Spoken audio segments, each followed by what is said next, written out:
자, 이번 주는 주님의 고난 주간입니다. 예수께서 3년의 공생애를 마치시고 예루살렘에 올라오셔서 일주일을 보내시는데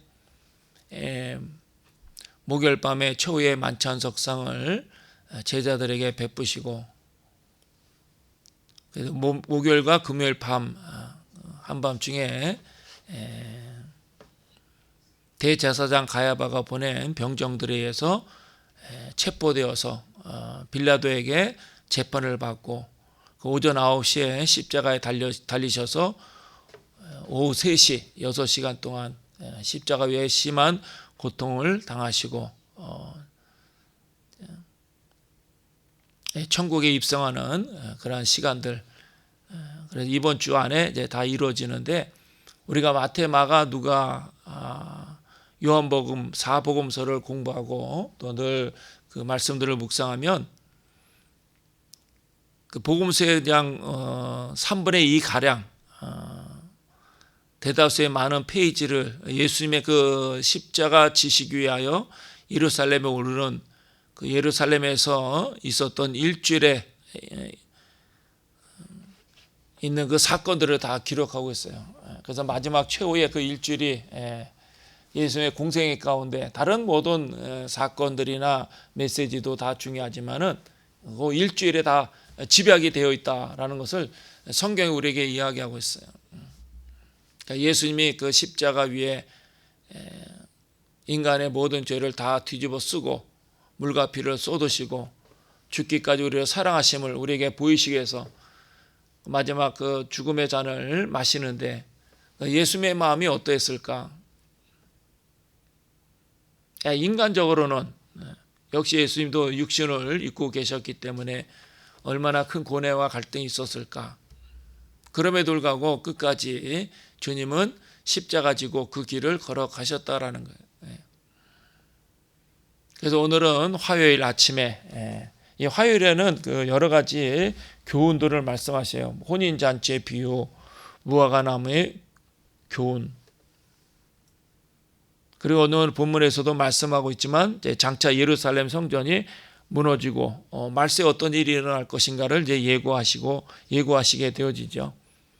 그래서 화요일 날 그 사역 가운데 가장 중요한 거, 핵심적인 말씀은 요한복음 12장 24절의 말씀, 내가 진실로 진실로 너에게 이르노니 한 알의 밀이 땅에 떨어져 죽지 아니하면 한 알 그대로 있고 죽으면 많은 열매를 맺느니라.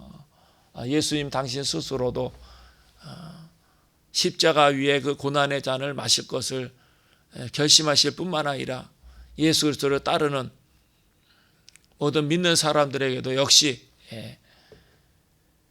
십자가 지고 주님을 따를 것을 교훈하고 있는 거죠. 그래서 한 알의 밀이 땅에 떨어져 죽지 아니하면, 우리의 문제는 무엇입니까? 이제 죽지 않으려고 하는 게 문제죠.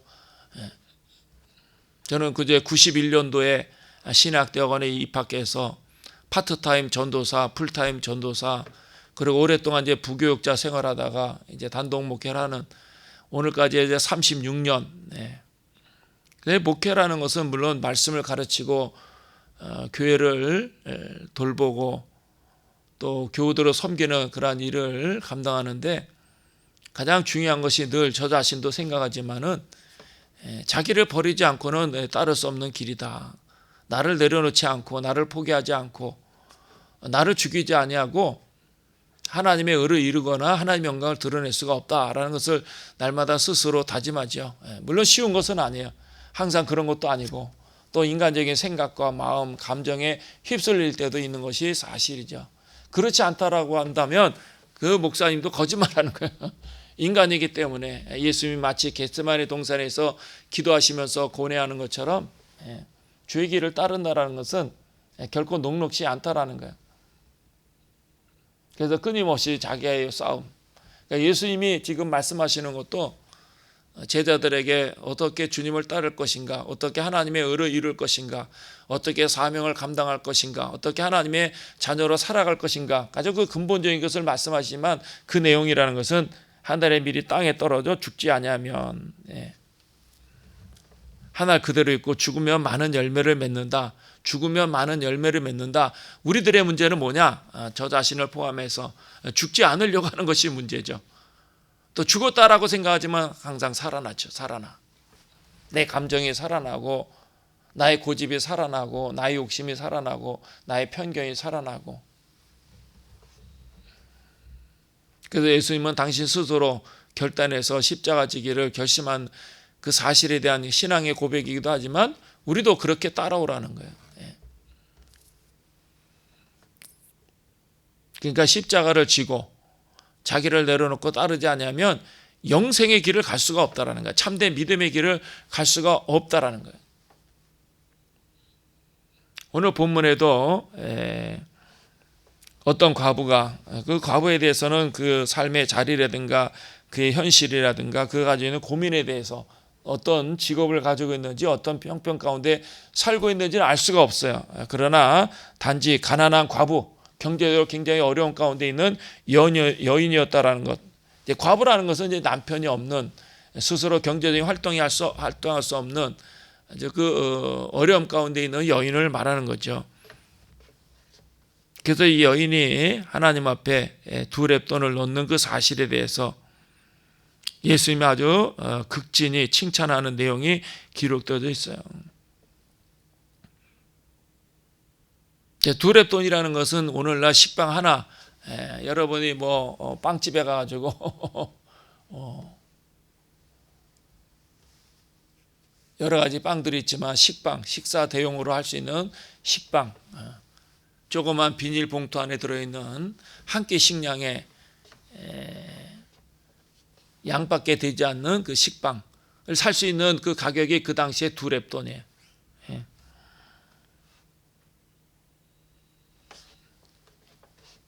그래서 그 두 렙돈을 넣는 거 또 놓고 나서 예수님이 그 보시고 나서 뭐라고 말씀하십니까? 그 여인은 생활비 전부를 넣었다. 그러니까 자기가 먹을 것, 아마도 그 식빵을 먹고 나서는 이제 그 다음에 먹을 것이 없는 거죠. 왜? 가지고 있는 돈, 두 렙돈을 다 바쳤기 때문에. 가지고 있는 중에 여유롭게 일부분을 하나님 앞에 드리거나 또 내가 하나님 앞에 서야 하거나 하나님께 드려야 될 마땅한 어떤 11조라든지 그 외에 기타의 헌금에 대해서 내가 따로 모아두어서 드리는 것이 아니고 자기 수중에 있는 전부 하나님 앞에 드렸다라는 거예요. 여인의 마음과 생각은 어땠을까? 한번 여러분이 생각해 보시기 바랍니다. 상상해 보시기 바랍니다. 아니면 여러분이 그 여인의 입장이 되어서 고민한다면 어떠했을까? 여인이 과연 기쁜 마음으로 드렸을까? 고민을 했을까? 알 수는 없죠. 그러나 드러난 결과로는 기꺼이 기쁘게 드릴 수도 있고 또 고민하면서 주저주저하며 드릴 수도 있고, 그러나 오늘 1절부터 4절에 있는 기록된 말씀을 잘 훑어서 읽어보면 아마도 이 여인은 제가 느끼기에는 제 개인적인 감정일 수도 있지만은 기쁘게 들었을 것이다, 그런 생각이 들어요. 그러니까 예수님이 칭찬하시는 것이지 않겠습니까? 그 여인의 믿음을 보고 그가 가난한 중에 자기가 가지고 있는 생활비 전부를 넣었다, 그렇게 칭찬하는 거예요. 그러니까 이 여인은 아마도 헌금하기 위해서 성전에 올라올 때 생각할 수도 있고 고민할 수도 있고 주저할 수도 있겠지만, 그러나 헌금함에 그 두 렙돈을 넣을 때 그 마음은 주님을 사랑하고 하나님을 섬기는 마음으로 자기가 가지고 있는 전부, 아마도 이 여인은 자기의 생명까지도 드릴 수 있다라고 생각하고 드렸을지도 몰라요. 하나님의 은혜가 너무나 감사하고 주님의 사랑이 너무나 고마워서 하나님 앞에 자기 생명을 드리고 자기의 삶 전체를 드리듯이 두 렙돈을 드리는 거죠. 우리 주님은 우리 마음속에 있는 이 믿음을 달아보시고 그것에 대해서 기쁘게 받으시고 칭찬하시는 거예요. 얼마나 드렸냐가 중요한 것이 아니고 항상 내 마음이 중요한 거죠. 많이 드려도 괜찮고 적게 드려도 괜찮고, 그러나 그 액수가 중요한 것이 아니고 드려지는 마음, 내 마음이 어떠한가, 내 마음의 상태, 믿음의 상태, 정말 주님을 사랑하기 때문에 하나님의 영광에서 두 렙돈이 아니라 내 생명까지도 나 드리고 싶어요, 그런 마음으로 드렸다라는 거. 그래서 예수님이 칭찬하는 거죠.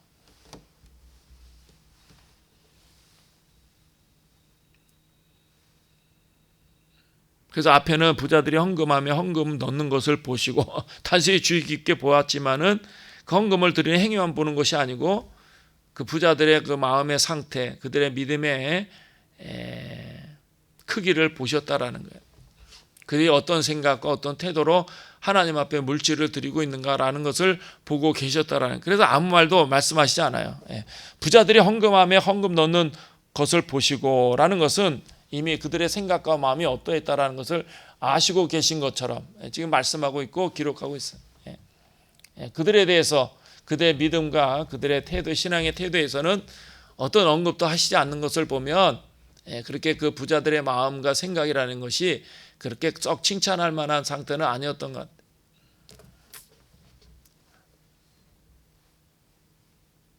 같아요. 아마도 의무감에서 당연히 아니면 또 자기가 사람들의 어떤 기대감 때문에 하나님 앞에 드릴 수도 있겠죠. 그러나 우리 주님 항상 내 마음의 중심, 내 마음의 깊은 곳까지 들여다 보신다라는 거예요. 항상 내가 주님 얼마나 사랑하고 있느냐, 그게 중요해요. 많이 드려도 괜찮고 못 드려도 괜찮고, 그런 못 드려서 부끄러운 것은 아니에요. 저도 어릴 때 어머님이 교회 제가 주일학교 나가면 항상 10판짜리 10판이라는 게 있죠. 옛날에는 10판이었죠. 그럼 어머니가 그 10판짜리 지폐를 저한테 주시면서 하나님 앞에 헌금해라. 근데 항상 그 다리미를 이렇게 다려가지고 빳빳하게 헌금할 때 꾸깃꾸깃 막 그냥 지갑 속에 있는 거 그냥 꺼내가지고 그냥 손에 잡히는 대로 넣는 것이 아니고, 그러니까 항상 그 10판짜리는 이제 바닥바닥하다 그래요. 바닥바닥. 아주 그냥 각이 져가지고 아주 팔짝 이게 펴진 상태로. 그래서 저 어린 마음에 그 10판이 늘 갖고 싶은 마음이 들 때가 많았어요. 그 돈에 대한 욕심보다도 어머니가 항상 이렇게 담요에다가 10판짜리 넣고 데려서 꼭 주일 헌금 해라고 주시면 돈이 그게 보기가 좋은 거예요. 금액은 뭐 10판이라는 거는 제가 기억에는 그 당시에 바가지 과자라고 했어요. 바가지 과자 튀긴 거 4개 줘. 10판을 가져가면 4개 주고. 근데 뭐 돈에 대한 욕심보다도 워낙 그 막 빳빳하게 이렇게 데려주시기 때문에 그 10판짜리가 늘 갖고 싶다, 그런 생각이 많이 있었어요. 그러니까 하나님 앞에 드려지는 것, 내 마음도 감정도 생각도 물질도 내 생명도 어떤 마음으로 드려지는가. 순교도 내가 하나님 앞에 생명을 드립니다라고 순교할 수도 있고, 어쩔 수 없이 그냥 붙들려 가지고 순교할 수도 있고. 중요한 것은 내가 항상 하나님 앞에 어떤 마음과 생각을 가지고 신앙생활하고 어떤 삶을 살아가느냐가 중요하다라는 것입니다. 그리고 나서 이제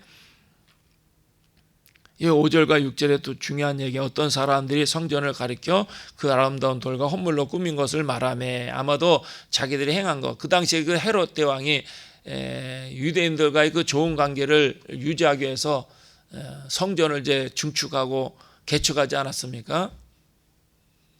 그러니까 얼마나 정성을 들였는지 아주 화려하게. 헤롯 대왕은 유대인들로부터 미움을 많이 받았기 때문에 그들의 그 감정을 누구뜨고 좀 더 유대 나라를 좀 더 효과적으로 통치하기 위해서 그들의 마음을 환심을 사기 위해서 성전을 아주 화려하게 멋있게 웅장하게 지었다라는 거예요. 그러니까 아마도 어떤 사람인지 알 수 없지만 그 아름다운 돌과 헌물로 꾸민 성전을 자랑했겠죠. 우리가 이렇게 하나님 위해서 무엇인가 했다라고 과신하듯이 이렇게 드러내서 이야기하고 싶었겠죠. 그런데 예수님이 뭐라고 전혀 생각지 못했던 말씀하시는데, 6절에 너희 보는 이것들이 날이 이르면 돌 하나도 돌 위에 남지 않고 다 무너뜨려지리라. 인간의 자랑하는 모든 화려함과 그 성공이라든가 성취는 하나님 앞에 아무것도 아니다라는 거예요. 실제로 많은 물질을 투자해서 또 하나님 앞에 희생해서 성전을 세운다 하더라도 결국 그것이 다 하나님부터 오는 거예요. 궁극적으로 하나님부터 오는 거예요. 하나님이 허락지 않으면 할 수 없는 거죠. 인간은 끊임없이 하나님 앞에 자랑할 수 있는 존재가 아니에요. 어떤 것도 자랑할 수 있는 존재가 아니에요. 우리가 이름 석자도 쓰잖아요. 그것도 내가 스스로 깨우치는 것은 아니에요. 다 어릴 때부터 부모와 스승과 또 어른들의 도움을 받아서 지금도 마찬가지야. 내가 막 열심히 노력하고 수고하고 애를 쓴다 하지만 수많은 사람의 수고와 때로는 희생과 헌신을 통해서 우리가 이 땅에서 건지하고 살아가는 것이지 전적으로 내 노력과 내 땀과 내 눈물로만 살아갈 수 있는 것이 아니다라는 거예요. 그런데 예수님 오늘 본문에 성전의 그 완전한 파괴,